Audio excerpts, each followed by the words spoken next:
Alright guys, I got a question for you. I got a 110cc SSR. I bought one of those inner rotary kits off eBay.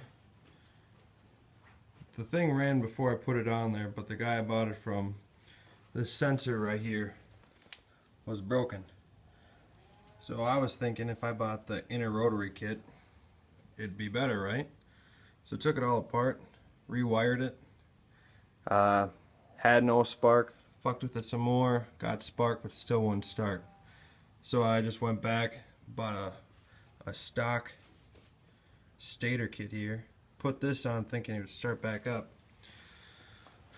wired it all back out because I cut the wires from the inner rotary kit here. So I got all the wires hooked back up correctly.